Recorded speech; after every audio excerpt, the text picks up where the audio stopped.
Hello दोस्तों, नमस्कार। मैं सच्चिदानंद, मैं अपने यूट्यूब चैनल मुसलमान भक्त पर मैं आपका स्वागत करता हूँ। उम्मीद करते हैं कि आप बहुत अच्छे होंगे और पढ़ाई कर रहे होंगे मेरे चैनल से जुड़ करके। दोस्तों, आज हम पढ़ रहे हैं नंबर सिस्टम का आज सेकेंड पार्ट है, जिसमें आज हम पढ़ रहे हैं संख्याओं का वर्गीकरण, क्लासिफिकेशन ऑफ नंबर्स। अगर बेटा आपको अगर वीडियो अच्छा लगता हो तो उसे लाइक, शेयर, कमेंट करना ना भूलें। ठीक है, चलो हम आज पढ़ते हैं क्लासिफिकेशन ऑफ नंबर, संख्याओं का वर्गीकरण। क्लासिफिकेशन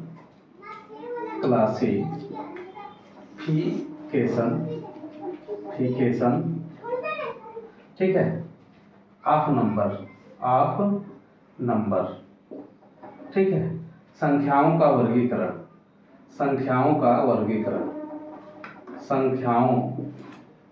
ठीक है,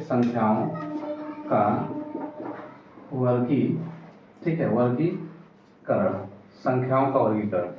ठीक है, चलो ध्यान दो, हम लोग पढ़ रहे हैं संख्याओं का वर्गीकरण, क्लासिफिकेशन के बारे में। ठीक है, ये नंबर सिस्टम का सबसे जीरो लेवल का पार्ट है। ठीक है, यहीं से सारी जो है कि नंबर सिस्टम में सारी संख्याओं का इधर उधर होता है, यहीं से सब कुछ सीखते हैं। चलो देखते, अगर हम कहें कि संख्या, तो पहले हम लिखते हैं, जरा ध्यान दो, एक हम लाइन ग्राफ बनाते हैं, इस तरह का लाइन बनाते हैं। तो बीच में होता है जीरो, इस साइड राइट हैंड साइड में होता है पॉजिटिव, +1, +2, +3। ठीक है, आगे चलता जाएगा। इस साइड लेफ्ट साइड -1, -2, -3, इस तरह से। अगर संख्या रेखा पर इन संख्याओं को अगर हम निरूपित करते हैं तो इधर पॉजिटिव होता है, इधर क्या होता है, निगेटिव होता है। समझ आ रहा है कि नहीं? इस साइड अगर हमारे राइट साइड देखोगे तो संख्या रेखा पर कोई अगर नंबर को हम निरूपित कर रहे हैं या प्रदर्शित कर रहे हैं तो हमारे राइट साइड में पॉजिटिव नंबर होंगे और लेफ्ट साइड में निगेटिव नंबर होंगे और बीच में क्या होगा, जीरो होगा। समझ में आ रहा है कि नहीं? चलो, अब हम संख्या की बात करते हैं, नंबर की संख्या। तो संख्या को हम दो पार्ट में बांटते हैं। संख्या को बेटा दो पार्ट, संख्या का मतलब क्या होता है, नंबर को हम दो पार्टों में बांटते हैं। ठीक है, नंबर्स को हम दो पार्ट में बांटते हैं। कौन कौन? पहला है आपका रियल नंबर का मतलब होता है वास्तविक संख्या। ठीक है, रियल नंबर। ठीक है, वास्तविक संख्या। ठीक है, वास्तविक संख्या। एक होता है नंबर। ठीक है, नंबर मतलब क्या होता है, काल्पनिक संख्या।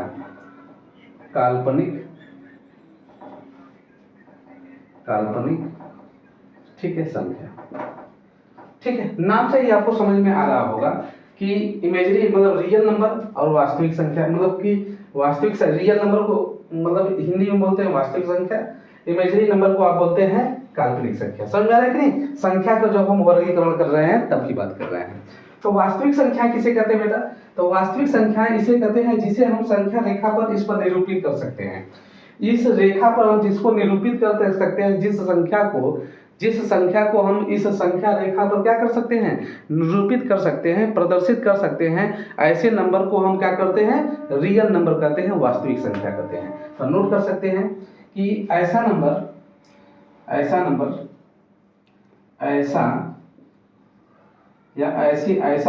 या ऐसी संख्या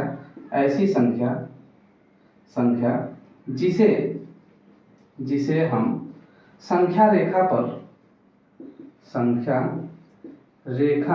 पर प्रदर्शित कर सकते हो,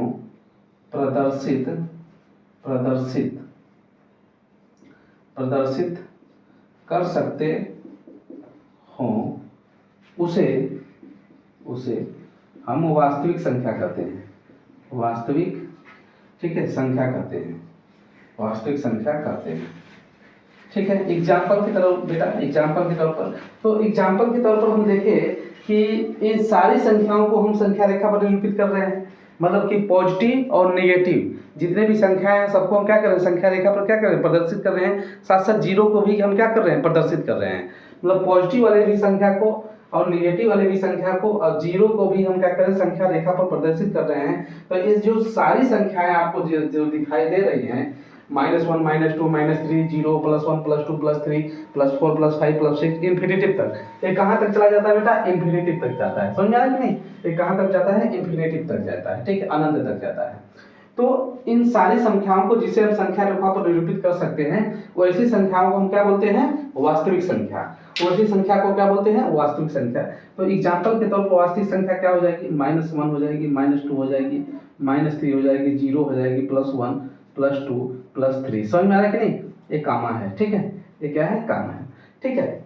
तो जीरो पूर्णांक है। ये सब सारी संख्याओं के बारे में हम पहले बताते हैं, लेकिन आप सबसे पहले जानो आप सभी लोग कि रियल नंबर किसे कहते हैं। तो ऐसी संख्या जिसे हम संख्या रेखा पर निरूपित कर सकते हैं, ऐसे नंबर को, ऐसी संख्या को हम क्या बोलते हैं? रियल नंबर, वास्तविक संख्या बोलते हैं, ठीक है। समझ में आया होगा आप लोग। एग्जाम्पल के तौर पर, इन सारी संख्याओं को हम क्या कर रहे हैं बेटा? संख्या रेखा पर निरूपित कर रहे हैं। तो ये सारी संख्याएं क्या है? वास्तविक संख्या है। ये वो सारी संख्याएं क्या है? वास्तविक संख्या है। तो वास्तविक संख्या में कौन कौन आ जाएगा? 0 और इधर से पॉजिटिव सारे नंबर, 0 इधर से सारे नेगेटिव नंबर आ जाएंगे। ये सब वास्तविक संख्या है।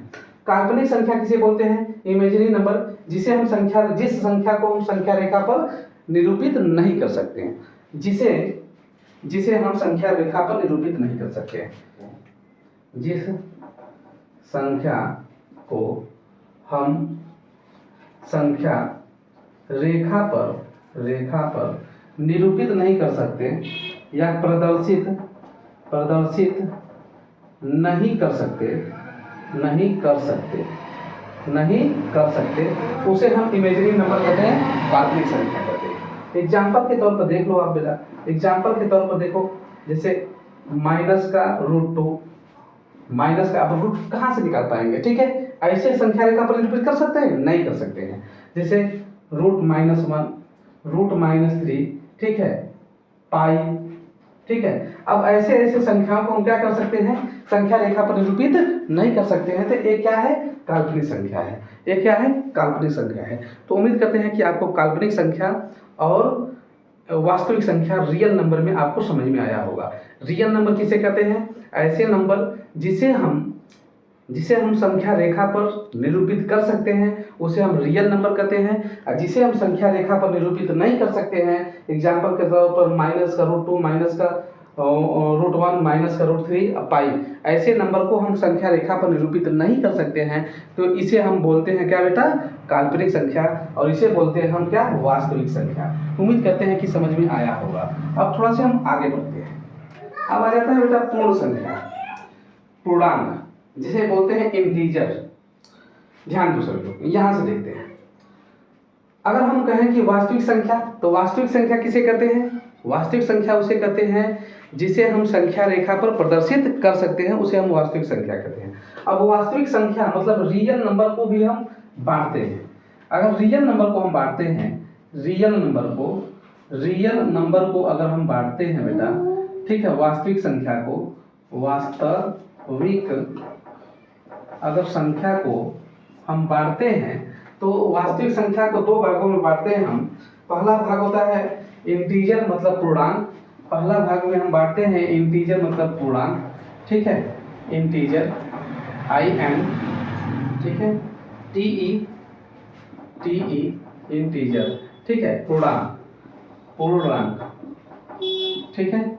और डेसिमल मतलब वास्तविक संख्या को हम 2 पार्ट में बांटते हैं, पहला इंटीजर, दूसरा पूर्णांक। मतलब पहला पूर्णांक मतलब इंटीजर, दूसरा डेसिमल, ठीक है, दशमलव,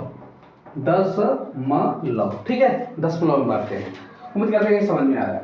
तो इंटीजर का मतलब होता है बेटा ऐसी संख्या जो पूर्ण अंकों में हो, ऐसी संख्या जो पूर्ण अंकों में हो। यहाँ पर पूर्णांक के बारे में देखो, पूर्णांक किसे कहते हैं? ऐसी संख्या जो पूर्ण अंकों में हो, जो पूर्ण अंकों में हो, ठीक है, जो पूर्ण अंकों में हो, उसे हम पूर्णांक कहते हैं। उसे हम क्या कहते हैं बेटा? पूर्णांक कहते हैं। एग्जाम्पल के तौर पर पूर्ण अंकों में हो, एग्जाम्पल के तौर पर देखो एग्जाम्पल के तौर पर लिख सकते हो माइनस का 1, माइनस का 2, माइनस का 3, 0, प्लस का 1, प्लस का 2, प्लस का 3, ठीक है, प्लस का 3, ये सब सारे क्या हैं, इंटीजर है, पूर्णांक है। ये अपने आप में पूरा है, जो अपने आप में पूरा हो उसे हम क्या बोलते हैं, पूर्णांक बोलते हैं।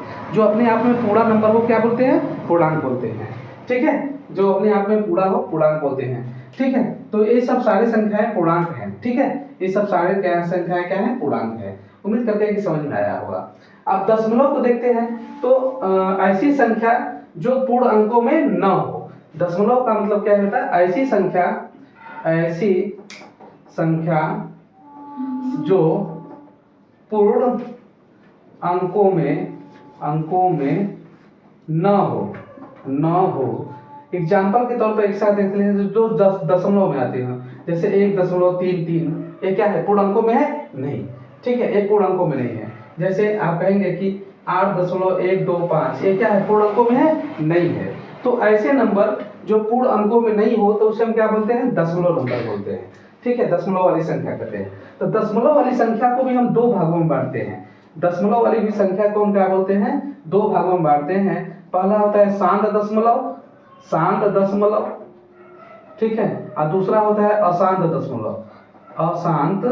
दशमलव, ठीक है, शांत दशमलव और अशांत दशमलव, ठीक है। थोड़ा हम इरेज करते हैं, इसको हम ऊपर लिखते हैं, शांत दशमलव और शांत दशमलव को हम क्या करते हैं, थोड़ा ऊपर लिखते हैं, ठीक है। चलो दशमलव संख्या डेसिमल कि नहीं, दशमलव संख्या डेसिमल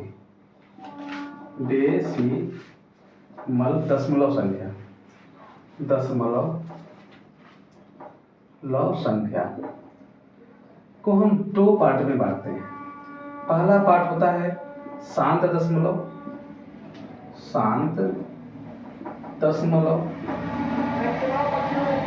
और दूसरा है बेटा अशांत दशमलव।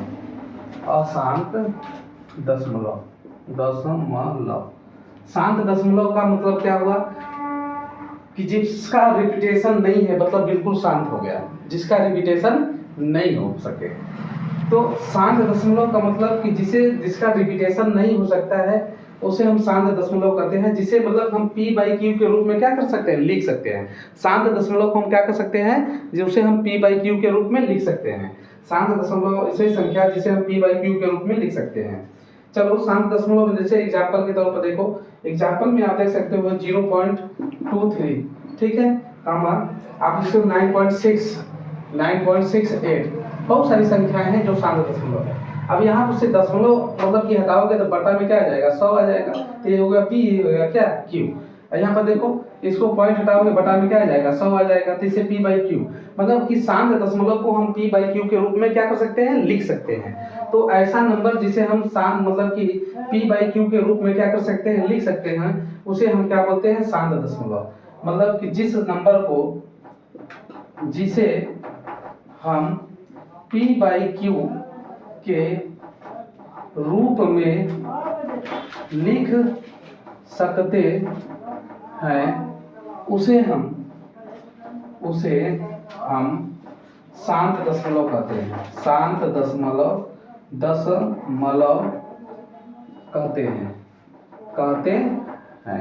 जैसे एग्जाम्पल के तौर पर अभी हमने बताया था कि 0.23, और दूसरा हमने बताया 9.68, तीसरा हमने बताया आपको 2 ठीक है 2.238। ये सब सारी संख्याएं क्या है, शांत दशमलव है। शांत दशमलव का मतलब कि अब इनके बाद क्या होगा, डिवाइड नहीं हो पाएगा, ये शांत दशमलव। अशांत दशमलव को हम दो भागों में बांटते हैं। एक होता है पुनरावृत्ति दशमलव, क्या होता है बेटा, पुनरावृत्ति, और एक होता है गैर पुनरावृत्ति। अशांत दशमलव को हम दो पार्ट में बांटते हैं। तो हम थोड़ा सा इसको इरेज करते हैं ना, हम थोड़ा सा बढ़िया बताते हैं। अशांत दशमलव को हम दो पार्ट में बांटते हैं, एक पुनरावृत्ति और दूसरा कहते हैं गैर पुनरावृत्ति दशमलव। एक पुनरावृत्ति, दूसरा गैर पुनरावृत्ति दशमलव। अशांत दशमलव अशांत ठीक है दशमलव को हम दो पार्ट में बांटते हैं। पहला पार्ट है बेटा पुनरावृत्ति दशमलव,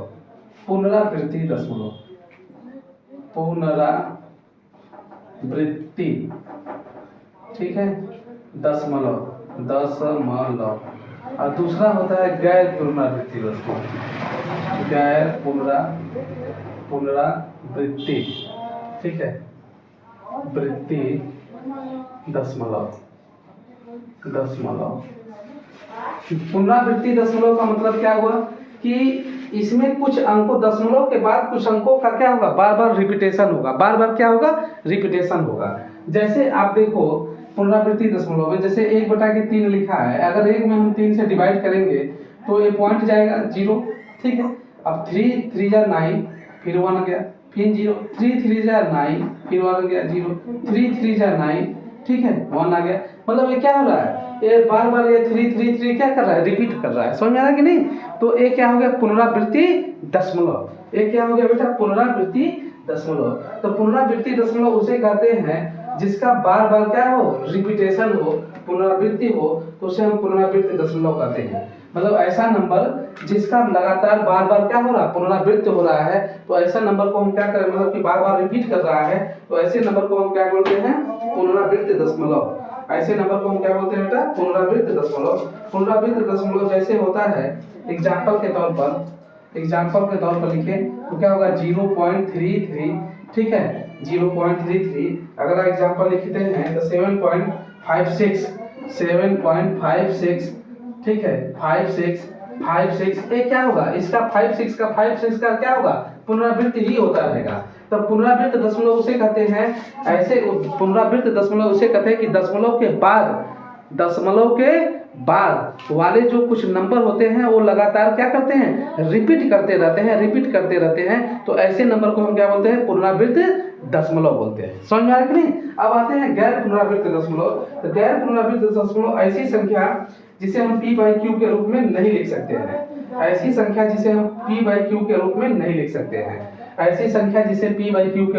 लिख सकते हैं। जैसे बेटा √2 एंड √3। √2 का जो मान होता है 1.414 आगे इस तरह से जाता रहेगा। समझ में आया कि नहीं? और √3 का मान होता है 1.732 और आगे इस तरह से जाता रहता है। मतलब यहाँ पर पुनरावृत्त दशमलव में आप लोगों ने देखा कि दशमलव के बाद 3 मतलब कि ये 3 लगातार क्या हो रहा है, आता चला जा रहा है, इसका पुनरावृत्ति हो रहा है। यहाँ पर दशमलव के बाद 5 6 क्या हुआ, लगातार आता चला जा रहा है, ये क्या हो गया, पुनरावृत्त दशमलव। लेकिन यहाँ पर क्या है कि गैर पुनरावृत्ति में दशमलव में कि दशमलव के बाद जो संख्याएं हैं इस तरह से क्या होंगी, बढ़ती ही रहेंगी। समझ में आ रहा है कि नहीं? पुनरावृत्ति इनका नहीं होगा कि ये भाई 414 इसके बाद भी फिर 414 नहीं, ऐसा नहीं आएगा। आगे इसका नंबर क्या होगा, बढ़ता ही चला जाएगा। समझ में आ रहा है कि नहीं?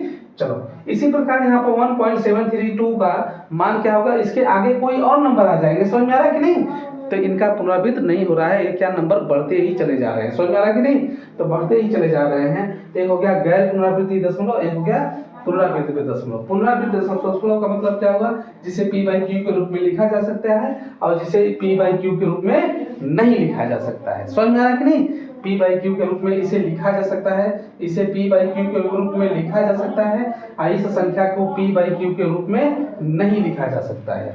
तो जैसे जिस संख्या को हम p/q के रूप में नहीं लिख सकते उसे हम गैर पुनरावृत्ति दशमलव कहते हैं, और जिस संख्या को हम p/q के रूप में लिख सकते हैं उसे पुनरावृत्त दशमलव कहते हैं। समझ में आ रहा है कि नहीं?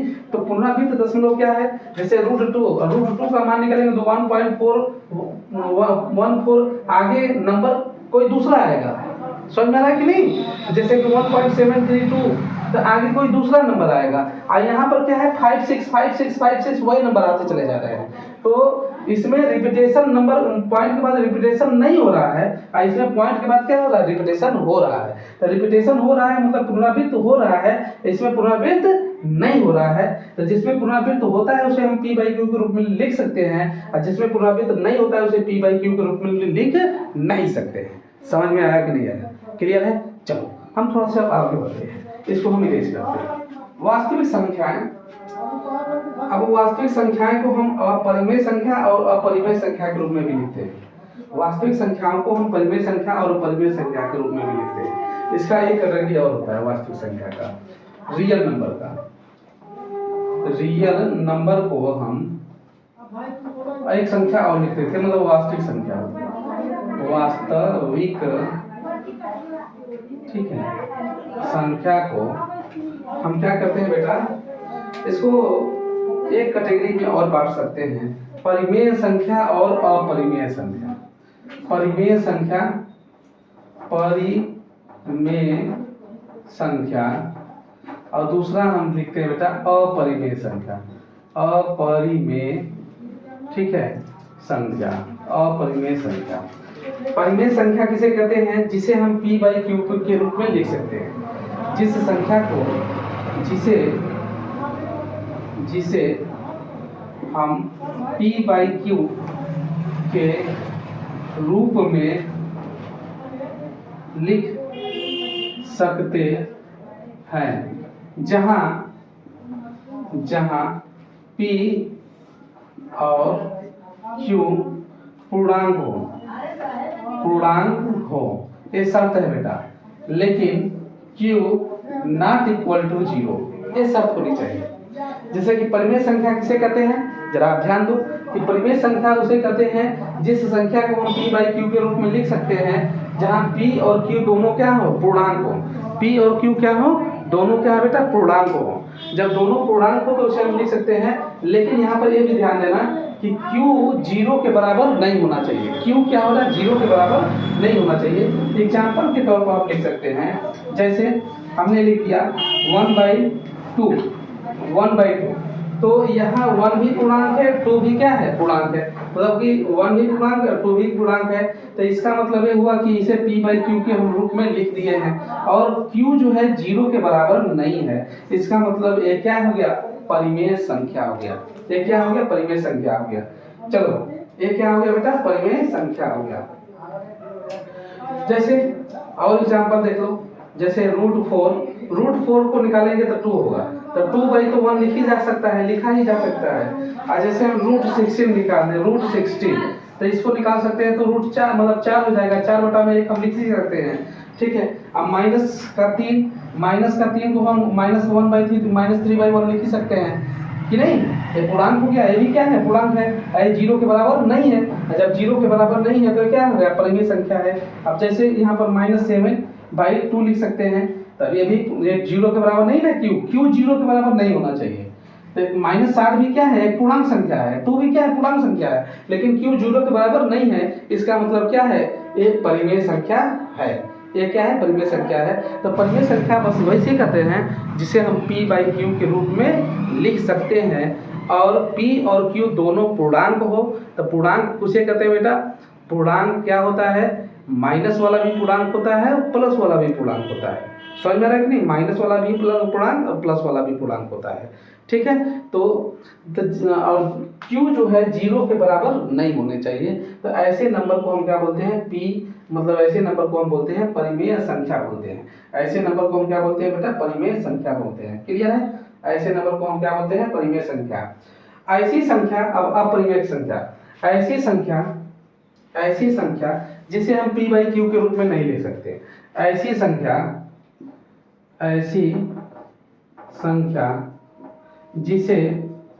जिसे हम p/q के रूप में नहीं लिख सकते, ठीक है, नहीं लिख सकते, जिसे हम p/q के रूप में नहीं लिख सकते, उसे हम क्या बोलते हैं, अपरिमेय संख्या। क्या बोलते हैं, अपरिमेय संख्या। जैसे आप अभी एग्जाम्पल के तौर पर देखो, एग्जाम्पल के तौर पर अभी हम देखा है √2 का मान जो होता है 1.414 और आगे इस तरह से बढ़ता रहता है कि नहीं। अगर √3 का हमने नाम बताया तो √3 का मतलब क्या था, √3 का जो मान था आपका 1.732, 1.732 आगे इस तरह से था। समझ में आ रहा कि नहीं, था कि नहीं था। चलो, पाई का मान जो होता है, पाई का मान होता है बेटा 3.14 होता है कि नहीं। पाई का मान क्या होता है, 3.14, ठीक है, 3.14 आगे इस तरह से बढ़ता जाता है। तो अब इसे बताओ, जब बढ़ता जा रहा है तो इसे हम पी बाई क्यू के रूप में नहीं ना लिख सकते हैं। जब पी बाई क्यू के रूप में नहीं सकते हैं तो ऐसी संख्या क्या बोली जाती है, अपरिमेय संख्या। क्या बोली जाती है, अपरिमेय संख्या। नोट करके जरा ध्यान दे दो, आप नोट करके ध्यान देना कि नोट में आप ध्यान देना, सभी लोग यहाँ पर लिख रहे हैं हम कि पाई का तो ऐसे मान अगर इस तरह से लेंगे तो अंक में लेंगे तो 3.14 होता है, लेकिन पाई का मान 22/7 भी होता है। तो 22/7 जो है एक परिमेय संख्या है। समझ में आ रहा कि नहीं, 22/7 जो है क्या है, परिमेय संख्या है। जरा ध्यान दीजिएगा इस बात को, 22/7 क्या है, एक परिमेय संख्या है। लेकिन पाई को बोला जाएगा तो पाई क्या है, अपरिमेय संख्या है। लेकिन जो 22/7 क्या है, एक परिमेय संख्या है। लेकिन पाई क्या है, अपरिमेय संख्या है। उम्मीद है कि समझ में आया होगा। ठीक है, चलो संख्या का वर्गीकरण है, यही से आप कहते कहेंगे कि सर बहुत छोटा छोटा पढ़ा रहे हैं, यही से सारी चीजों का नंबर सिस्टम में उत्पत्ति हो रही है। चलो आगे बढ़ते हैं, अब हम पढ़ते हैं पूर्णांक के बारे में। पूर्णांक के बारे में, तो पूर्णांक में एक होता है धनात्मक पूर्णांक, ऋणात्मक पूर्णांक। ठीक है, पूर्णांक को अगर बांटते हैं बेटा तो इसे 3-4 पार्ट में बांटते हैं। धनात्मक पूर्णांक, ऋणात्मक पूर्णांक, शून्य पूर्णांक। ठीक है, धनात्मक पूर्णांक, शून्य पूर्णांक और गैर ऋणात्मक पूर्णांक, गैर धनात्मक पूर्णांक। मतलब कि अगर हम पूर्णांकों को बांटते हैं तो इसके हम 3-4 पार्ट में बांटते हैं। पहला धनात्मक पूर्णांक, ऋणात्मक पूर्णांक, दूसरा शून्य पूर्णांक, चौथा जो है कि गैर धनात्मक पूर्णांक और गैर ऋणात्मक पूर्णांक। चलो देखते हैं। तो पूर्णांक को हमने कई पार्ट में बांटा। पहला बांटा हमने किसमें, धनात्मक पूर्णांक, धनात्मक पूर्णांक, पॉजिटिव पूर्णांक। धनात्मक पूर्णांक का मतलब क्या, पॉजिटिव वाले नंबर कि नहीं। धनात्मक पूर्णांक का मतलब क्या हुआ बेटा, पॉजिटिव, जैसे कि +1, +2, +3, +4, इस तरह का नंबर कि नहीं। और कहाँ तक बेटा, इन्फिनिटी तक। इसे हम बोलते हैं धनात्मक पूर्णांक। इसी धनात्मक पूर्णांक को हम प्राकृत संख्या भी बोलते हैं। इसी धनात्मक पूर्णांक को हम क्या बोलते हैं, प्राकृत संख्या बोलते हैं। समझ में आ रहा कि नहीं। इसी धनात्मक पूर्णांक को हम क्या बोलते हैं बेटा, प्राकृतिक संख्या भी बोलते हैं। जरा ध्यान दीजिएगा, इसी धनात्मक पूर्णांक को हम क्या बोलते हैं, प्राकृत संख्या, नेचुरल नंबर बोलते हैं। प्राकृत संख्या, प्राकृतिक संख्या पता। इसी धनात्मक पूर्णांक को हम क्या बोलते हैं, नेचुरल नंबर बोलते हैं, प्राकृतिक संख्या बोलते हैं। समझ में आ रहा कि नहीं। ठीक है, कहां तक, इन्फिनिटी तक। कहां तक, इन्फिनिटी तक। समझ में आ रहा, क्लियर है। चलो धनात्मक पूर्णांक, अब हम पढ़ते हैं पूर्ण संख्या। पूर्ण संख्या मतलब कि इसी को हम क्या बोलते हैं, पूर्ण संख्या। क्या बोलते हैं बेटा, पूर्ण संख्या। अब पूर्ण संख्या के अंतर्गत क्या आ जाता है, जीरो भी आ जाता है। पूर्ण संख्या के अंतर्गत होल वैल्यू जिसे बोलते हैं, पूर्ण संख्या जब यहाँ पर सिर्फ जीरो अगर काउंट कर दें और 1 2 ठीक है 3 4 5 ठीक है इस तरह से लेना इन्फिनिटी तक, तो ये पूर्ण संख्या हो गया। क्या बेटा, पूर्ण संख्या हो गया। तो पूर्ण संख्या ऋणात्मक भी पूर्णांक होते हैं और धनात्मक भी होते हैं कि नहीं। ऋणात्मक भी होते हैं, धनात्मक होते हैं। तो आपने अभी धनात्मक के बारे में देखा, अब हम देखते हैं ऋणात्मक के बारे में। ऋणात्मक के बारे में देखते हैं, ऋणात्मक पूर्णांक। ऋणात्मक पूर्णांक, तो ऋणात्मक पूर्णांक में देखेंगे आप लोग सभी लोग, तो ऋणात्मक पूर्णांक में क्या होता है कि माइनस वाला वैल्यू लेते हैं कि -1, -2, -3, -4, -5 कहाँ तक, इन्फिनिटी तक ऋणात्मक पूर्णांक होता है। कहाँ तक हो जाता है, ऋणात्मक पूर्णांक हो जाता है। ठीक है, अब देखते हैं शून्य पूर्णांक। तीसरा होता है बेटा शून्य पूर्णांक। इस पूर्णांक को ही बात कर रहे हैं ना, शून्य पूर्णांक। शून्य पूर्णांक, शून्य पूर्णांक, शून्य पूर्णांक का मतलब क्या हुआ, शून्य पूर्णांक का मतलब क्या होगा, जीरो जो बीच में होता है, ये भी क्या है, शून्य पूर्णांक है। क्लियर है। तो पूर्णांक के अंतर्गत पॉजिटिव वाला भी आया, नेगेटिव वाला भी आया और जीरो भी आ गया पूर्णांक के अंतर्गत कि नहीं। लेकिन जीरो न तो पॉजिटिव है और न ही निगेटिव है। जीरो क्या है, उदासीन है। नोट करके आप ध्यान सकते हैं, लिख सकते हैं यहाँ पर कि नोट में लिख सकते हैं आप कि जीरो, शून्य, न ही धनात्मक पूर्णांक है और न ही, ठीक है, न ही ऋणात्मक पूर्णांक है, ऋणात्मक पूर्णांक है। यह उदासीन है। क्या है बेटा? उदासीन है। ठीक है, यह क्या है? उदासीन है। समझ में आ रहा है कि नहीं? यह क्या है? उदासीन है। मतलब शून्य को हम न धनात्मक बोल सकते हैं न ही ऋणात्मक पूर्णांक बोल सकते हैं। यह क्या है? उदासीन है। क्लियर है सभी लोगों को? चलो हम थोड़ा से आगे बढ़ते हैं। आगे बढ़ते हैं तो देखते हैं कि गैर धनात्मक पूर्णांक, तो गैर धनात्मक पूर्णांक में देखो तो गैर धनात्मक पूर्णांक, तो गैर धनात्मक पूर्णांक का मतलब गैर धनात्मक नहीं होने चाहिए। गैर धनात्मक नहीं होने चाहिए तो होगा क्या? ऋणात्मक वाला होगा। तो गैर धनात्मक पूर्णांक में कौन आएगा? -1, -2, -3, -4, -5, कहाँ तक? इंफिनिटी तक। समझ में आ रहा है कि नहीं? अनंत तक। अगर हम बोलते हैं पांचवा गैर ऋणात्मक पूर्णांक,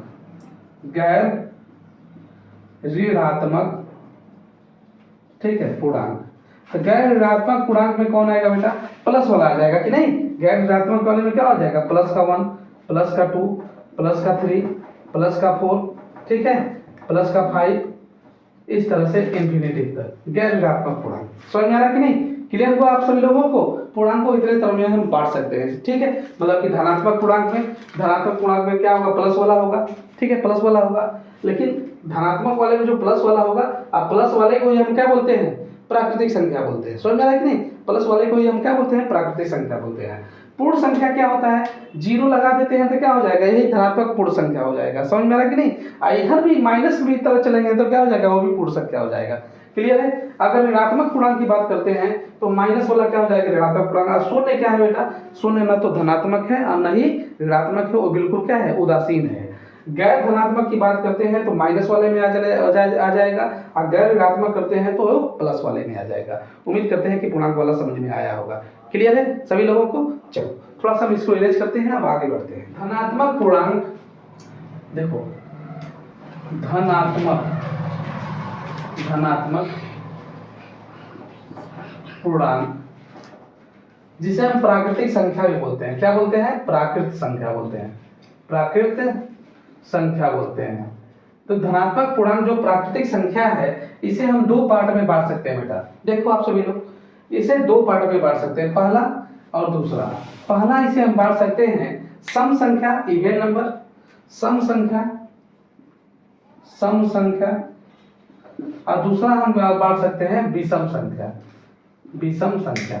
ठीक है, तो सम संख्या जिसके अंतिम में 0, लास्ट डिजिट में 0, 2, 4, 8, ठीक है, और 6 हो, ऐसे नंबर होते हैं तो वो संख्या कहला जाता है? सम संख्या कहलाता है। एग्जाम्पल के तौर पर देख लेते हैं। एग्जाम्पल में जैसे हमने नंबर लिखा 7, 8, 5, ठीक है, 5, 2, इसके यूनिट डिजिट पर क्या है? 2 है, अर्थात ये क्या है बेटा? इवन नंबर है।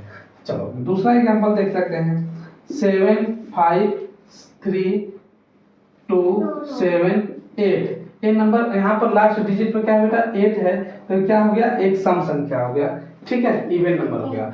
विषम संख्या जिसके यूनिट प्लेस पर कोई विषम संख्या, मतलब कि 1, 3, 5, 7 और 9, अगर ऐसे नंबर आते हैं यूनिट प्लेस पर तो विषम संख्या होती है। जैसे एग्जाम्पल के तौर पर देखो आप सभी लोग, तो जैसे 5, 4, 2, 3, ये नंबर क्या है? विषम संख्या है। ठीक है, एक ये नंबर क्या है? विषम संख्या है। जैसे अब दूसरा हम देख लेते हैं 7, 2, 3, 9, 8, 7। ठीक है, इसके यूनिट प्लेस पे क्या है? 7 है, विषम संख्या है, इन दोनों में से नंबर है, तो इसे हम बोलेंगे क्या? Odd number. समझ में आ रहा है कि नहीं? ऑड नंबर बोला जाएगा, विषम संख्या बोला जाएगा। उम्मीद करते हैं कि आपको समझ में आया होगा। हम थोड़ा सा आगे बढ़ते हैं संख्याओं का वर्गीकरण में। अभाज्य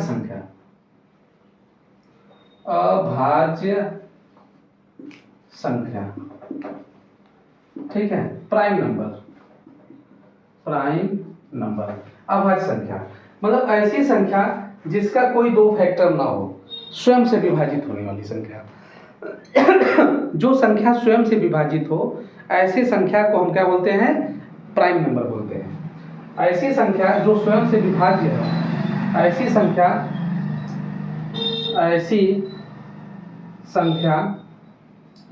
जो स्वयं से जो सिर्फ स्वयं से, यहाँ पर सिर्फ लिख सकते हैं, जो सिर्फ स्वयं से विभाज्य हो, ठीक है, स्वयं से विभाज्य हो, ऐसी संख्या को अभाज्य संख्या कहते हैं। ऐसी संख्या को क्या बोलते हैं? अभाज्य संख्या। एग्जाम्पल के तौर पर देख लो आप सभी लोग, 1 से 100 तक अगर आप अभाज्य संख्या लिख सकते हैं तो जैसे 2, 3, ठीक है, 3, 5, देखो 2 सिर्फ 2 ही से कटेगा और कोई से नहीं कटेगा, या तो 1 से कटेगा, तो स्वयं से कटे या तो 1 से कटे, ऐसी संख्या को हम क्या बोलते हैं? अभाज्य संख्या बोलते हैं। 2 के बाद क्या होगा? 7 होगा, 9 नहीं होगा बेटा, 11 होगा, 11 के बाद 13 होगा, 13 के बाद 15, 16, 17, 18, 17 तो हो सकता है, 18, 19 हो सकता है, ठीक है, 19 हो सकता है। इस तरह से हम कहाँ तक जाएंगे? बहुत आराम से अनंत तक संख्याएं अभाज्य संख्याएं हैं, ठीक है, अभाज्य संख्याएं बहुत सारी अभाज्य संख्याएं। तो अभाज्य संख्या के बारे में संख्या जाना आप लोगों ने कि ऐसी संख्या जो सिर्फ स्वयं से विभक्त हो, सिर्फ स्वयं से हो, ऐसे संख्या को हम अभाज्य संख्या कहते हैं, ठीक है, अभाज्य संख्या कहते हैं। थोड़ा सा हम आगे बढ़ते हैं। अभाज्य संख्या के थोड़ा से हम कुछ निकाल लेते हैं गुरु। अभाज्य संख्या क्या है? सबसे छोटी सम अभाज्य संख्या 2 है और सभी विषम संख्याएं प्राप्त होती हैं, ठीक है, और सब क्या होते हैं? सभी। तो आपसे अगर बोल दिया जाए कि सबसे छोटी अभाज्य संख्या क्या होती है, सबसे छोटी अभाज्य संख्या, तो सबसे छोटी अभाज्य संख्या सबसे छोटी सम अभाज्य संख्या या अभाज्य संख्या 2 होता है बेटा, 2 होता है, समझ रहे कि नहीं? और सम भी है, क्या है? इवन नंबर भी है, समझ रहे कि नहीं? 2 को छोड़ करके और जितने भी अभाज्य संख्या होंगे सब क्या होंगे? ऑड नंबर होंगे, विषम संख्याएं होंगी, ठीक है। तो 2 ही एक ऐसा नंबर है अभाज्य संख्या में जो क्या है? इवन है, और बाकी के बाकी सब क्या है? ऑड है। एक बात और कि जब हम 1 से लेकर के 100 तक के अभाज्य संख्याओं को हम नोट करते हैं तो टोटल अभाज्य संख्याओं की संख्या 25 आती है, 25 आती है। 1 से लेकर के 100 तक की संख्याओं को अगर हम नोट करते हैं अभाज्य संख्या, तो 1 से लेकर के 100 तक के बीच में टोटल 25 अभाज्य संख्या आते हैं। अगर 1 से लेकर के अगर 50 तक किया जाए तो 15 अभाज्य संख्या आ जाते हैं, समझ में आ रहा कि नहीं? अब 50 से लेकर के 100 में कितने आ जाएंगे? 10 अभाज्य संख्या आ जाएंगे, क्लियर है। लेकिन 1 से लेकर के 10 तक में देखो 1, 2, 3, 4 4 अभाज्य संख्याएं आती हैं। लेकिन 1 से लेकर के 20 तक में 1, 2, 3, 4, 5, 6, 7, 8 अभाज्य संख्याएं आती हैं। उम्मीद है कि आपको समझ में आया होगा। अगर आपसे कोई कुछ क्वेश्चन पूछ देगा कि 1 से लेकर के 10 तक में कुल अभाज्य संख्याएं कितनी होती हैं? 4। 1 से लेकर के 20 तक में कितनी होती हैं? 8 होती हैं। 1 से लेकर के 50 में कितनी है? 15 होती हैं। 1 से लेकर के 100 में कितना होती हैं? 25 होती हैं। 50 से लेकर के 100 में कितना होता है? 10 होता है। ये आपको पता होना चाहिए। तो आज के लिए बेटा इतना ही, वीडियो काफ़ी लंबा होता चला जा रहा है, ठीक है। आप आज के लिए बस हम लोग यहीं पे स्टॉप करते हैं, इसके आगे हम लोग कल पढ़ते हैं। आप इस पर थोड़ा सा ध्यान दीजिएगा, फोकस कीजिएगा, क्योंकि इन्हीं सब बातों से हमको आगे बढ़ाना है, ठीक है। क्वेश्चन हम यहीं से निकालेंगे इसका जैसे आपने देखा कि हमने पहले बताया था कि संख्याओं का वर्गीकरण किया। तो संख्या के वर्गीकरण में हमने एक रियल नंबर को बताया, एक इमेजिनरी नंबर को बताया, समझ में आ रहा कि नहीं? और फिर उसमें बहुत सारे शांत, दशमलव, असंतो, इस सारे संख्याओं को भी हमने बताया आप लोगों को। तो आप पहले इस वीडियो को आप धीरे से देखिएगा, हो सके तो आप कापी और पेन लेकर के नोट करेंगे तो और अच्छा होगा, ठीक है। तो संख्याओं का वर्गीकरण आप लोगों को समझ में आ जाएगा। तो संख्याओं के वर्गीकरण से भी क्वेश्चन पूछे जाते हैं आपसे, ठीक है। तो हम बेसिक से चल रहे हैं, बिल्कुल बेसिक 0 से चल रहे हैं, ठीक है। तो आप जरा ध्यान देना सभी लोग।